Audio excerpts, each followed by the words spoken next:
Yo guys! Welcome back sa ating Friday workout. Today focus tayo sa shoulders and arms.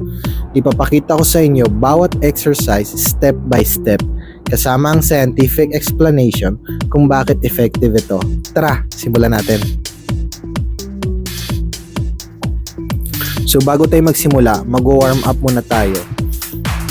So gagamitin natin ang light dumbbells. So importante ang warm up para ma-prepare ang muscles and ma-increase ang blood flow at maiwasan natin ng injury.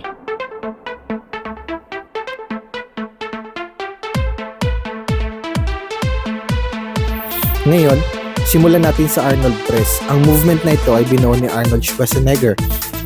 Ang twist and press motion nito ay hindi lang nagta-target ng shoulders pero pinapaganda din ang rotator cuff muscles. Scientifically, this improves shoulder stability at nag-activate din ito ng both anterior and lateral deltoids kaya balance yung shoulder growth natin.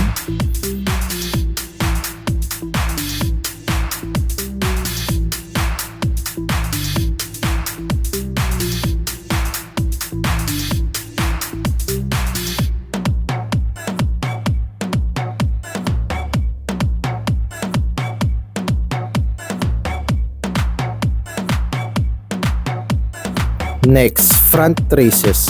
Ito ay nakatuon sa anterior deltoids o harapang balikat. Ang science dito ay kapag tinataas mo daw ang braso mo forward, nagkakaroon ng mataas na activation sa clavicular head ng shoulders. Ito ang dahilan kung bakit lumalapat at lumalakas ang harapan ng ating balikat.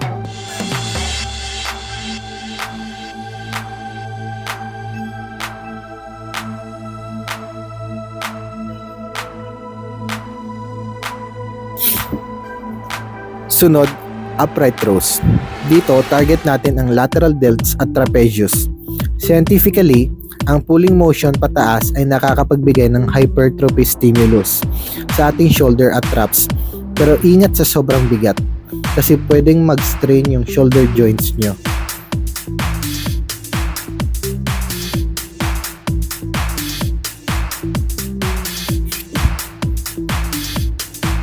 Para naman sa ating braso, triceps push down.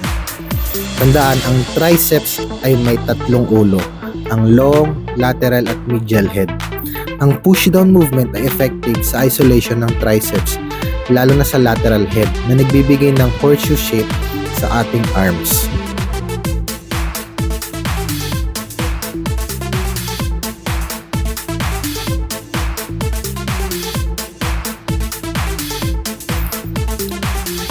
At ang panghuli naman ay ang wrist rotations. Simple lang ito pero importanteng exercise para sa ating forearm strength at wrist stability. Scientifically, this build endurance sa ating forearm flexors and extensors. Crucial ito para maiwasan ng injuries at mas lumakas pa ang ating grip strength. At yan ang ating Friday shoulders and arms workout.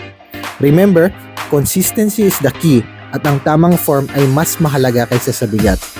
Kung nagustuhan niyo ang aking video na ito, don't forget to like, share, and subscribe para sa more science-based workouts.